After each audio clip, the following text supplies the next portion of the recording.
Oh my god.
Okay, finally.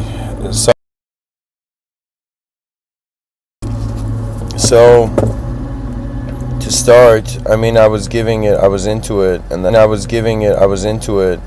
it disconnected. So this is part two.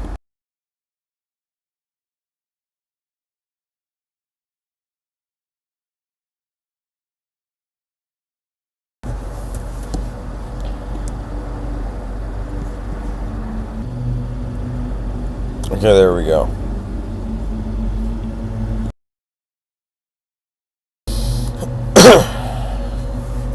So,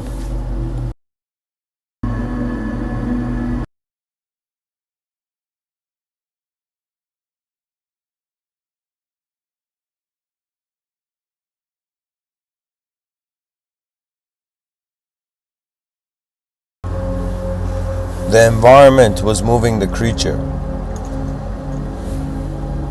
Creature began moving the environment. What born between civilizations means is that we are born after this phase where the orchestra musicians are playing. So the orchestra is assembled, they have a conductor. The conductor was the ecosystem. Then the conductor becomes the individual entity itself.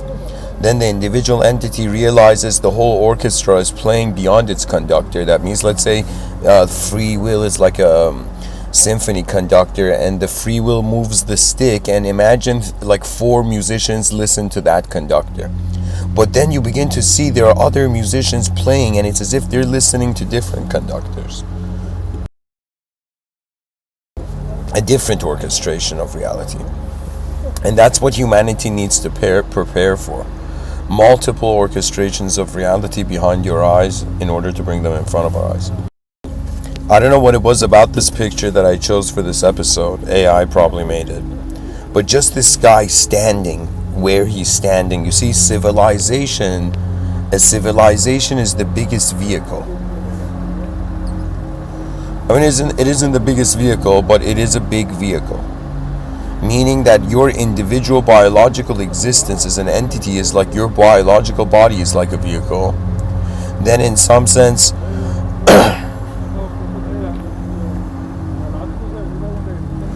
you being on a planet, you being inside society and civilization is like a vehicle.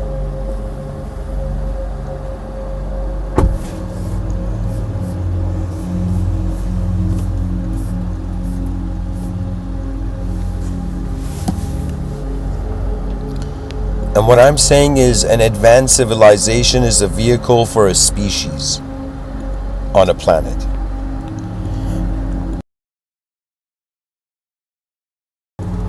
Civilization 1.0 created vehicles that couldn't move. They were bound to the earth. Civilization 2.0, where I talk about sky cities, that's the future. The future is in the sky, literally.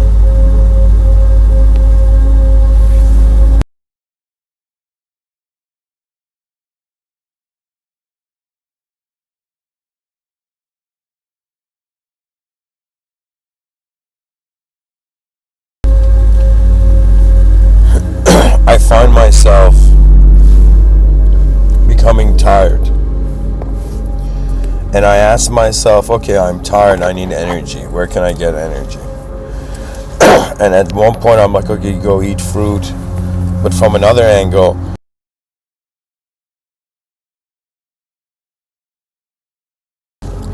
I asked myself, in a world that is made of energy, perhaps the problem is not a lack of energy, but a direction for energy.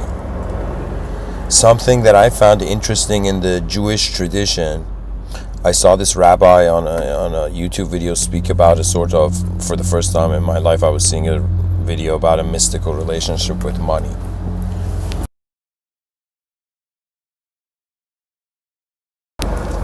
And in the video, this gentleman asks this rabbi, this very wise, enlightened rabbi, and asks him and says, how do I become rich? And the rabbi gave such an incredible answer. I'd never heard something like this. And he said that in some sense, God's miracles require the proper vessel. And what the rabbi was saying is it's depending on the vessel, meaning that if, for example, you're a young guy, it's as if the vessel is for one person, let's say. Let's say you're a guy who marries and has children, right? So now the vessel, you need a miracle that is fulfilling a vessel that is for, let's say, 4 people.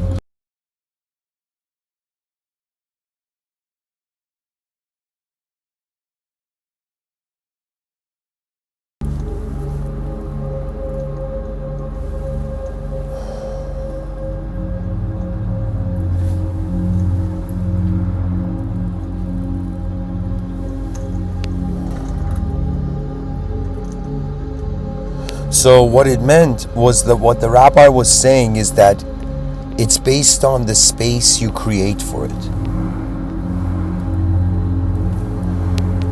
So now I was thinking, just aside from this, just this idea of the vessel. Honestly, guys, let me just for a second stop the explaining and just tell you what I feel.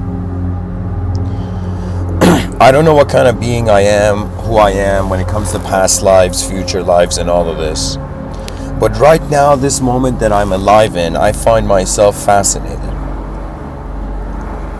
Because we're a creature that is occupying the surface of a planet, and all our problems are arising because we cannot manage ourselves and manage the planet. So all of humanity's issues is a management problem, really. For example, overpopulation management problem. This is why I'm saying build sky cities. Sky cities, you can have endless. Overpopulation would never be a problem if we have interstellar and sky cities. You know, there's a lot of satellite debris in the orbit, and you know, I had this vision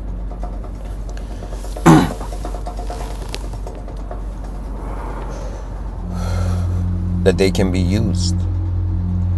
There is an incredible, we don't understand the geniuses that are coming. Sometimes I get a feeling of the genius chess moves in the future that will be made.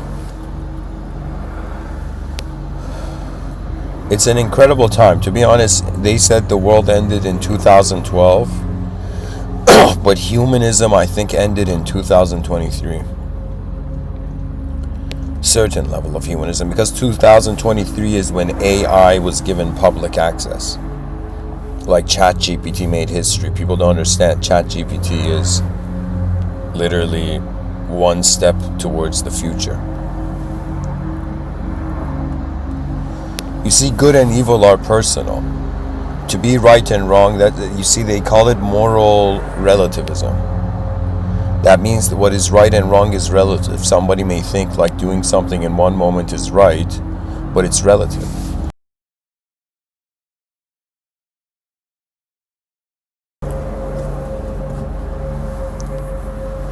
The feeling I have is that from the beginning of life, I remember watching shows, seeing successful people, just reading about great people, and I was like, they all had their place. They all had their banner, you know.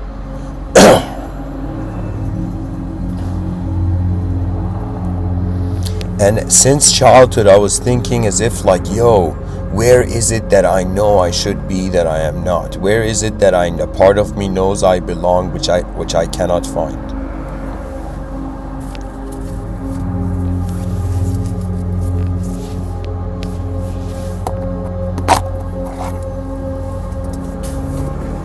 And you know what happened?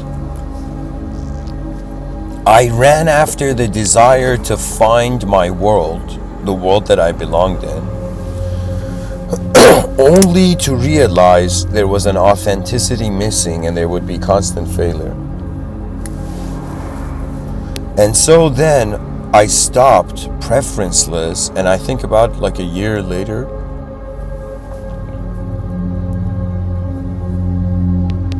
what I'm trying to say, and hopefully I can do a good job here, is that out of all the things in this world of ours that a human being, I'm one human being in this world, I can speak for that, out of all the things that are fascinating, it's literally 3 divisions. Like, you know, sometimes I think, is there something wrong with me, or is there something wrong with the system? To me, it's bizarre. Human beings are just waking up, they're logging into the conscious waking state, and they're either acting based on the past, present, or future. Most people are just past and present. Anybody you've ever seen in your life who they've told you like they're not creative, that means they've never imagined further than probably like 2 moves ahead in their life. Do you know? Some people are like that. You know, I was being conditioned by the educational system to, in some sense, just be like this, you know, freaking only 2 step ahead guy, you know? And then I was like, this is freaking bullshit. Why? Because we have to try to be as far steps ahead just to see how far we can go. That the point is exploration. This is what they're not teaching the children of the world. That it's an unknown world. Just because we figured some stuff out doesn't mean you should stop exploring.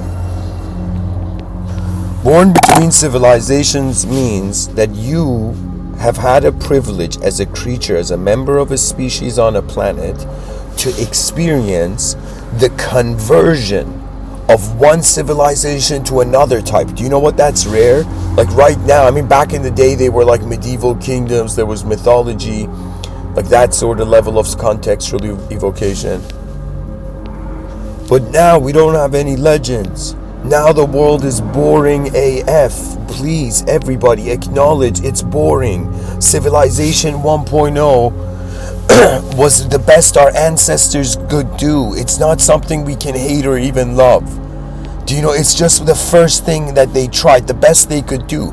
Now our option is we either build Civilization 2.0 somewhere else in the world and then Civilization 1.0 integrates, or Civilization 1.0 updates into Civilization 2.0, which I wouldn't say this is the best strategy. This isn't the best strategy. Or we complete Civilization 1.0 and we build at what I have termed, I'm some guy who I'm obsessed about civilizations, guys, advanced civilization. So I've created this term called a yin-yang civilization. Meaning that the reason this world of ours feels like garbage, sorry, I gotta say it, the reason it has a garbage vibe is because it's incomplete. Imagine an artist that hasn't finished the portrait of someone, and that person looks at the portrait, it's like, what is this garbage? And the artist suddenly gets emotional, like, I'm not done, man. You know?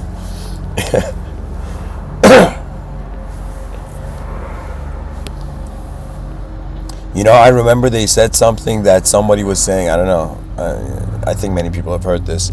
They said if Christ came back, how many people would actually listen? How many people would be like, get out of here, man? It's like Christ is like, yo, follow me. And people are like, yo, go get a job. You know, this guy's probably a stoner. Get him out of here. Do you know what I mean? And Christ is like, oh my God, their ears are blocked by their minds rather than, in some sense, their hearts opening their ears. Why do you think Christ did miracles? To be like, guys, there's another reality. Relax and remember.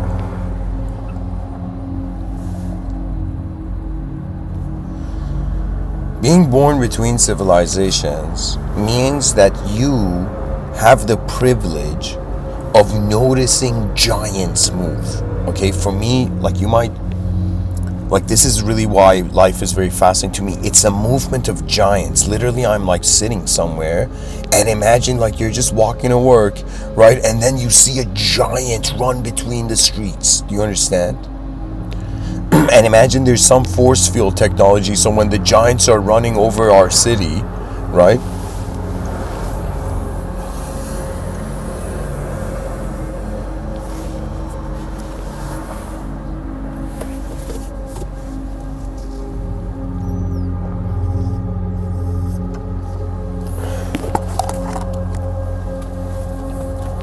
What I'm trying to say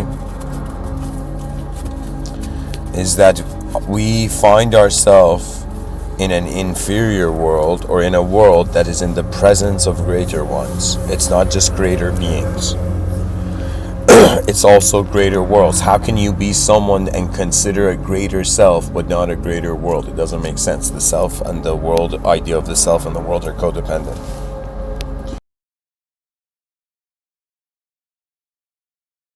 You know, there was a time where I was like, life, what are you doing? What's the point of a soul incarnating as a manifest entity for a little while just to remember, just to experience death again?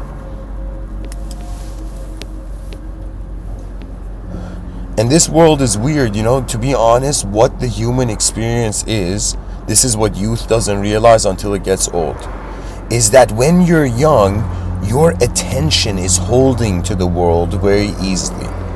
But as you get old, like I've spoken to my 85-year-old grandfather a lot, and what I see is that as you get old, it's as if you don't have the same intensity to have an attachment, to have a desire. Do you understand? They say desires are bad, but when you get old, it's as if you can, it's either you knew them or you didn't. Now, this doesn't mean everybody goes and does their desires, because a lot of stuff is like a deception. Do you know something I wish somebody had told me when I was young, but I realized nobody could, right? What it was that culture and civilization is being positioned in a context of self-destruction. Do you understand what that means? This means our civilization 1.0 is so inefficient that to live in it is to like become an unnaturalized like entity. Do you understand?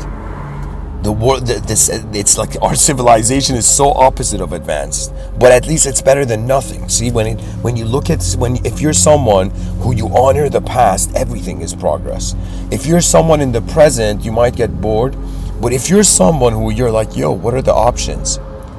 I either keep the world as the truths that the past declared, either I keep it unknown and every day is a new present experience, or I consider that what was the past living for? The future. What is the present living for? The future. Everything is living for the future. And the mind is where the future is realized, where we notice it. And that's another way of saying your mind is the future. So when you're born between civilizations, do you understand this means a mind of a being that is completely seeing the output of one type of civilization. Imagine you're seeing one factory's outcome, manufactured outcome, right? Products, and then you're looking at another factory, right? And then you're seeing the quality comparison. Right, so in Civilization 1.0, their strategy was pretty much you're an object, imagination is not real, and you have to just live a physical life. That's it. And then people were like, okay, sounds nice, let's do it. And then when they live a physical life, at the end of their life, they're like, wait a minute though. The physical life is going to some non-physical unknown place. Do you understand? Just because we're born in a world doesn't mean that world is functioning under the best structure or system or blueprint. This is where the future needs, and I would say hilariously, a warrior class of designers. Do you understand? Warrior designers. Do you know what that means? That means those who fearlessly can look at how something is happening. That's an incredible ability to cultivate as a being, because it means wherever you're dropped, wherever your consciousness activates, you can immediately discriminate the nature of reality through the nature of what is experiencing the reality. It's way more mysterious than just a human story, guys. The human story is just to keep everybody calm, right? But the mystics were like, yo, what are we doing in this bunker? And they ran outside and they became lovers of the unknown. But what's the sacrifice? What happens when you love an unknown being? All those people who love God, you can't conceive God, so what are you loving? You're loving in the unknown. When God says have faith in me, right, what does that mean? What does that mean when God says have faith? What does it mean every person says have faith in God? That means have faith in the inconceivable, predestined management of reality. The wisdom, what's really cool about religion is that it's one of the earliest, I think maybe the only earliest, especially monotheistic religion, one of the earliest forms of interacting with the collective being. If somebody says, Mr. Within, people don't believe in gods now, so what's a collective being right now? I'll be like, yo, what do you think belief, worship, or what do you think all of this is? It's where your attention is.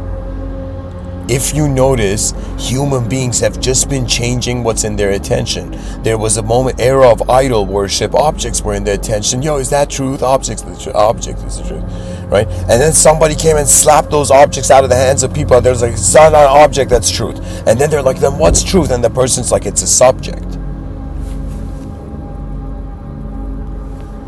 And then they're like, what kind of subject? You know, and they were like, it's just, is it a subject? And then in some sense, they're like, it's an inconceivable subject. So what I'm trying to tell you is that our species went through a phase of its attention, of objects being in front of its attention as truth.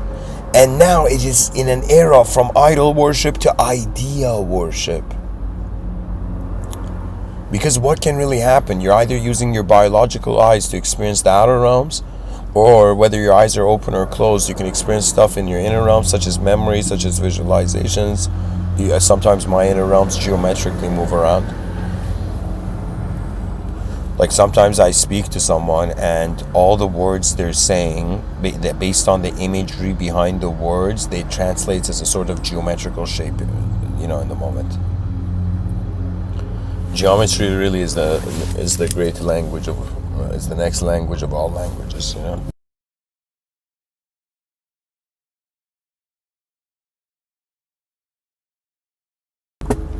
Right now, geometry is under the wing of mathematics. Geometry is going to become its own field. It's beyond everything.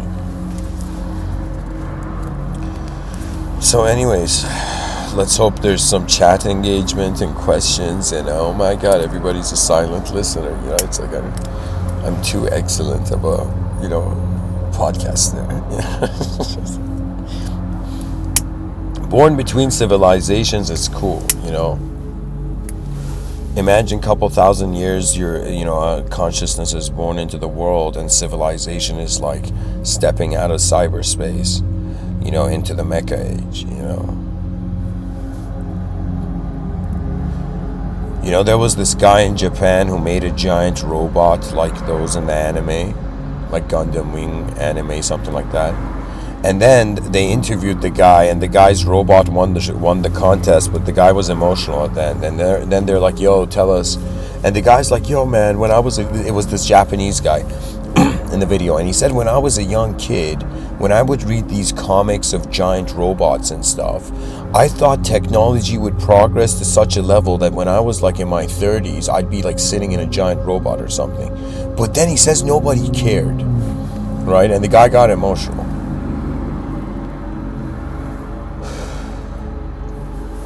And I wanted to tell the guy, like, yo, man, it's like we can't build that kind of advanced robot right now. But like, because the only value a giant robot would have right now, if somebody built it, would be if it helps with construction. I don't know what else. Maybe it acts as a statue, and it activates when in the future something happens.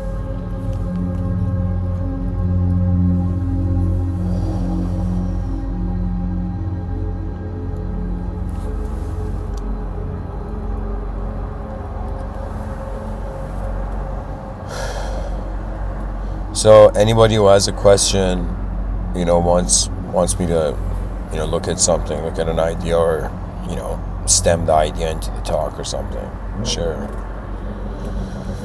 But let me see, what can I say? I gotta focus here. Born between civilizations. I don't know why. There's something about that when I thought those words together, when those, like, born between civilizations, when those three words came, there was something so nostalgic. I remember seeing the Lex Friedman podcast, and he was like this song from Bryan Adams or Bruce Springsteen, I'm on Fire. Like there is a sound, and there's an audio sound in that song that, like, when Lex Friedman was in New Jersey or something driving and hearing that, it was like nostalgic for him, right? When I heard this song and I heard that sound, I could kind of see, right? I mean, it's a real cool song. And the song was called I'm on Fire, but anyways. So for me, just like how Lex Friedman had that sense of nostalgia from that, for me, being born between civilizations, right? Like, you see, there's in ancient times, there was this idea that you weren't just one self, that there was a sort of parallel selfhood going on, even though, right, you were moving as an object in time.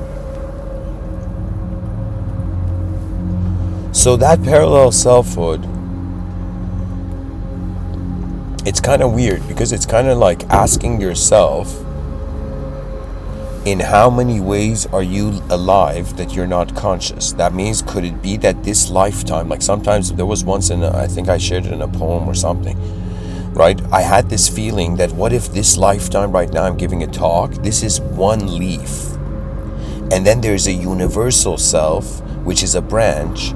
And then there is a God self, or the ultimate self, original self, which is the trunk of the tree.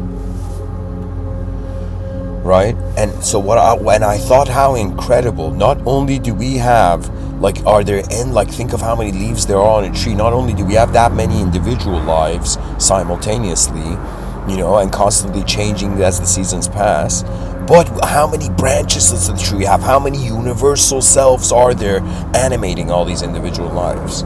Now, the universal self is not humanized, so it's another way of saying, look at your hand right now. Whoever you are listening to me, just do this for a second, okay? I don't often ask viewers to do something, but this is like something cool that relates to the talk. So just look at your hand. Okay, look at the palm of your hand. Look at the palm of your right hand, if you can, okay? If you're holding something in your right hand, give it to your left hand and look at the palm of your right hand, okay? Okay, now that you look at the palm of your right hand, I want you to look and try to notice where your fingers connect to your palm, okay? Once you've noticed all those points, all those lines where your fingers connect to your palm, now I want you to think that each finger is like an individual, is a soul. And I want you to think the palm is like the oversoul. Okay? So the palm is not the finger, but the palm is the way the fingers can be there. Do you understand? So it's as if it's like the palm is required, the palm's authorization becomes the finger's authorization. But the palm's authorization is connected to greater authorization of the whole body. Right? So that's what I'm saying. That a leaf, let's say a leaf that is like 100 years alive and then it's going to dry out. This leaf has in this 100 years to a time an opportunity to realize it's a branch.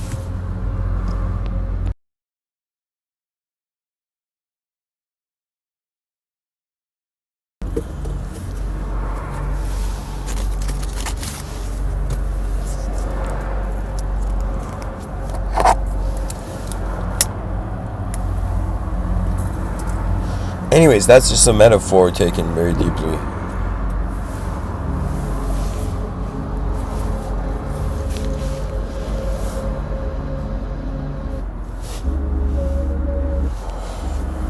So, what else can I say?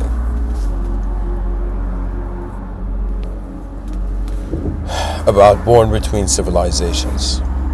So I was born in 1991. In my childhood, I remember climbing the first tree I climbed, and I remember playing Pepsi Man on PlayStation 1.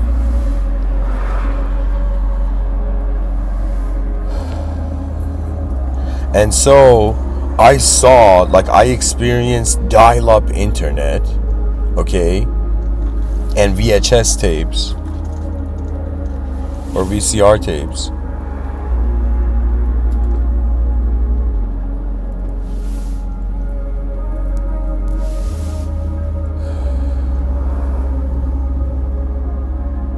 And I even remember the cassette era.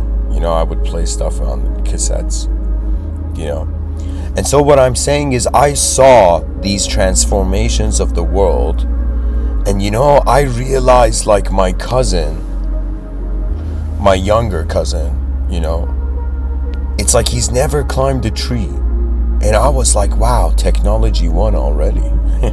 We think technology's yo, mankind's gonna, go live in the forest. It's nah, man, it's already done.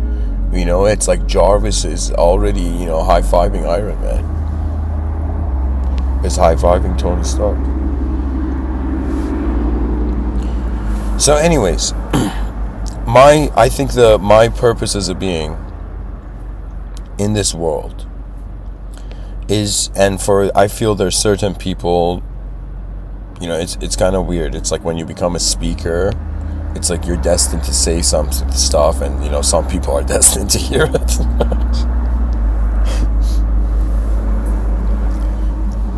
But anyways, what I'm saying is I was thinking, in a world where there's good and evil and all these archetypes, I thought I gotta create a new archetype. And I remember my grandpa gave me this advice for starting a business, and he was a religious man who had ridiculous success, believe it or not, but he was a very honest religious man. And he told me, just open a shop and God will send you customers. And I was like, that's it? And he's like, yeah. And he was in some sense telling me this attitude that in some sense, this is life. I mean, it's like if you don't have faith, then you can't work. Without faith of any kind, how can we do anything? So I was like, okay, there's so many, the good and evil are fighting. And let me tell you, there was this story I created, which was about this general, okay? This transcendental general. And this general needs an army, and he goes into this world where there's endless good and evil army. This endless, infinite good and evil armies are fighting till the end of time. And he goes to them and he says, hey, stop fighting. And all the armies of the good and evil stop for a second, and they're like, yo, what do you mean stop fighting? We're destined to do this. That's why we exist. Chaos is here to endlessly meet evil, meet good, and meet order. And in some sense, good is here to endlessly meet evil. Why else would the idea of good exist? They're codependent, dualistic.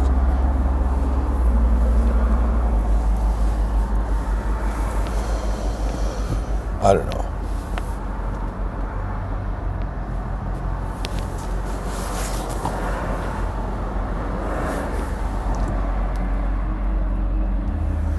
It's just, it's just that feeling of going between rooms. Imagine you enter a building and you go through a door.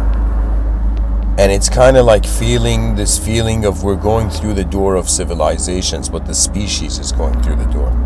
So imagine all human beings like Power Rangers assembled into this one giant robot. Imagine every human being had their own robot, right? And imagine aliens were attacking, and we are like, everybody assemble, and everybody, even young kids, old people, middle-aged, and whoever, just ran into their robots, right? And all the robots began assembling and creating giant robots,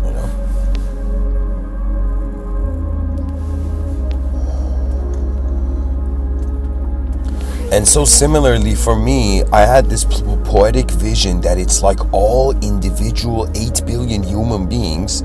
That's one way of seeing it. Another way is to see them all as the human species as a giant being made of every human being's effort.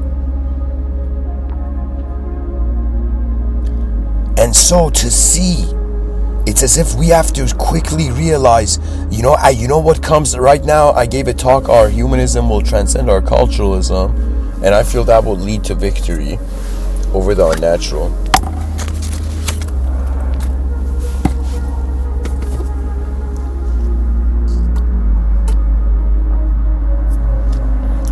So many people are busy trying to be perfect to the past that they forget they're born here to do something new.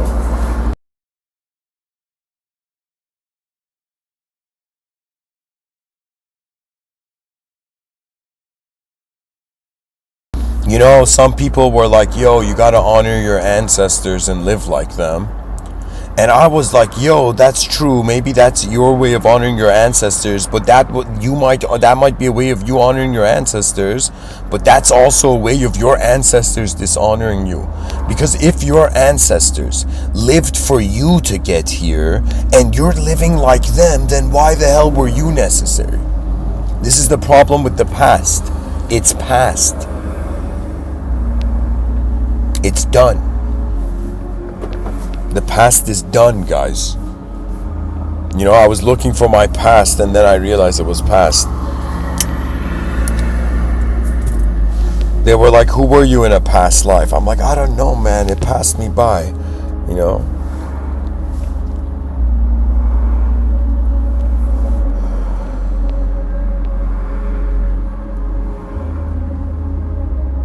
So you see, guys, human beings are not just born in different phases of time, but their attention renders their inner self in accordance to the time. Okay, let me tell you something hilarious. This was years ago, even I think before the Mr.Within talks. Yeah, before the Mr.Within talks. It was in a place in London, Ontario. It was a house party. And my brother was into music, and it was like these producers, and we were friends there, and I went along. Right, and this guy came in, like this other crew came in for pre-drinks before everybody went to the clubs and whatnot, right? And so what happened was this guy came in, and I don't know if this guy had seen Al Pacino in Scent of a Woman. I don't know if this guy wanted to be an actor, do you know? But literally with the Al Pacino, hoo-ha, like that kind of Al Pacino vibe, this guy literally brought out this next level drink and literally with an Al Pacino not from this century voice started giving some sort of speech, right? And I remember the producers and everybody was there, and this one kid was looking at him. When he raised the glass, this kid couldn't look at him in the eye and look to the right. I remember seeing that kid's face, you know? But anyways, what I'm trying to say is that human being's ego, sense of self, was expressing a different time period than that individual was born. This means ageism is only the application of subjectivity to the outer realms.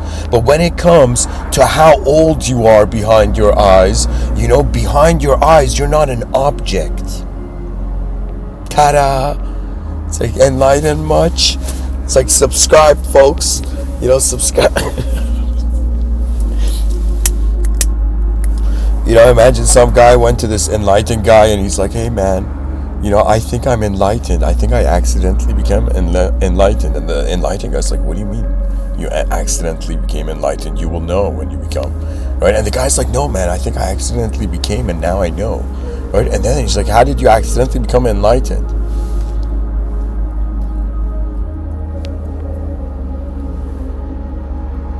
And then the guy says, I was looking in the mirror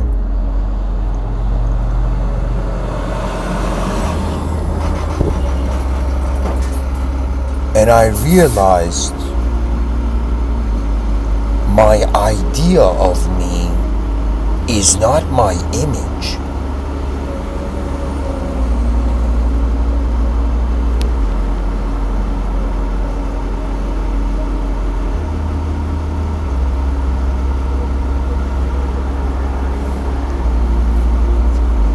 Somebody's gonna be like, Mr.Within, did he really say that? And I'll be like, yeah, it's a story I'm creating, so yeah, he did.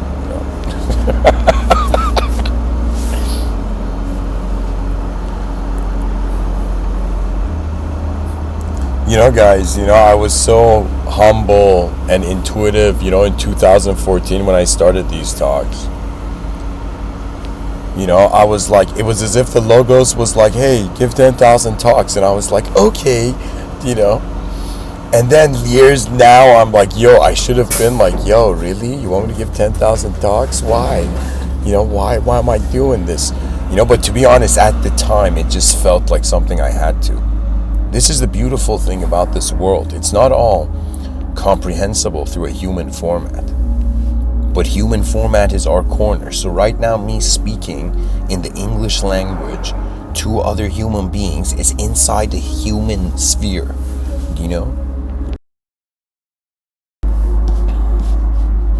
I've written in the subtitle, Value of Our Time and Rising Beyond Your Fall.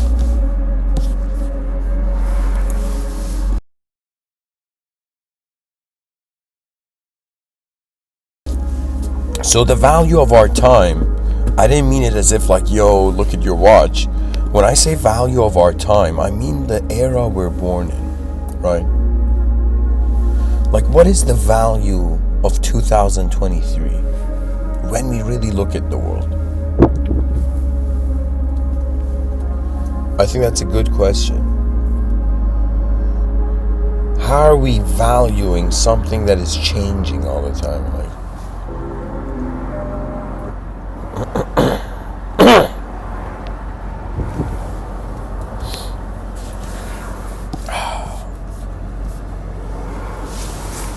let me be honest. I mean, I'm always being honest, but let me be direct, super direct right now. This song is ridiculous. What is this?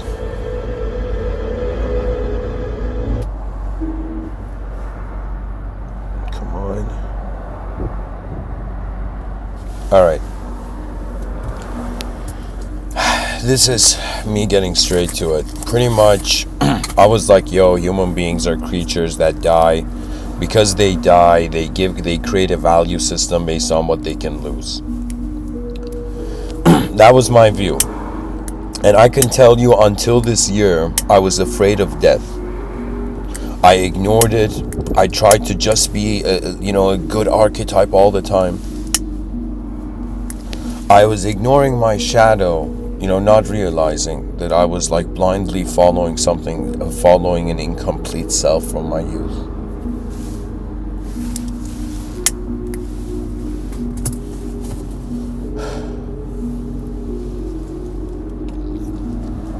Then I was like, yo, what I am fearing, which is death, is the damn destination. I shouldn't even say damn destination, it's the destination.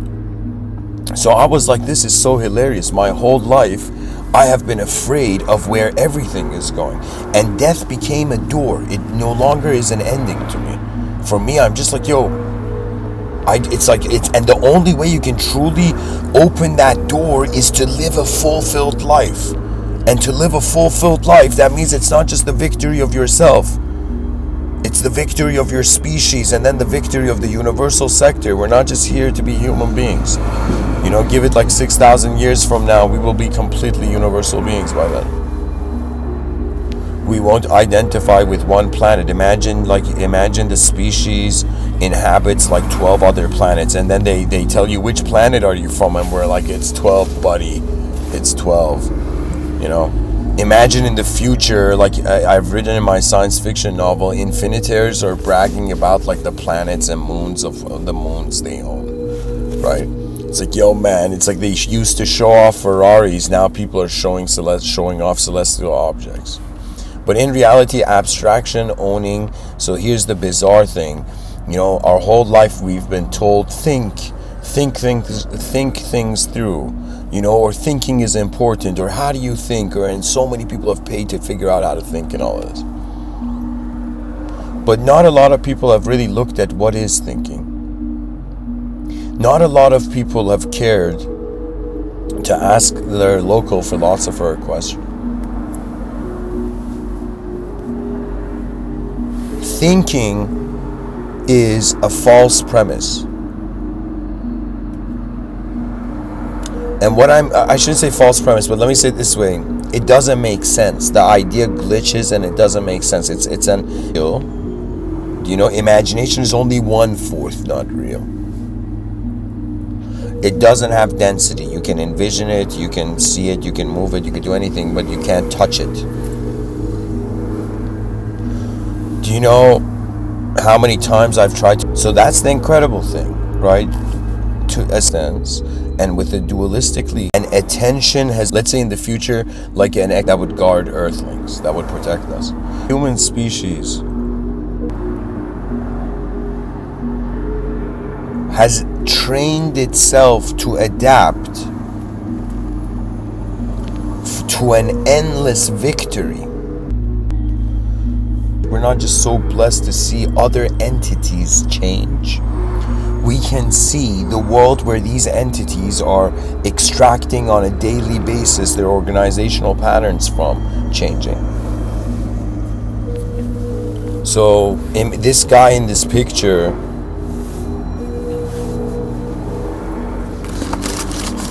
is most likely like a time traveler doing. If I had a time machine, I'd probably do that. I'd probably actually, it would be like, you know,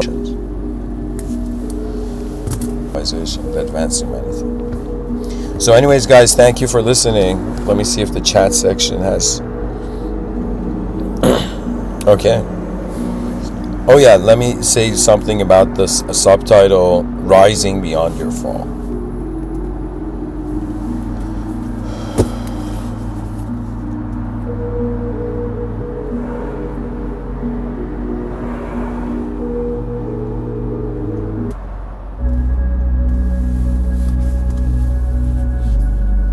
Rising Beyond.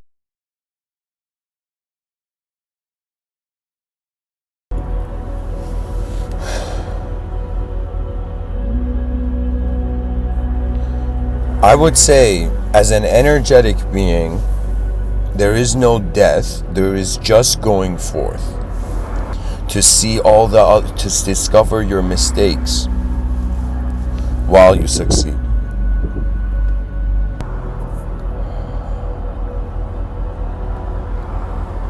Rise, mankind, rise. In the future there will be various kind of travelers. We will not move just between worlds. We will move ourselves as we will move the world as ourselves, probably beyond the language threshold.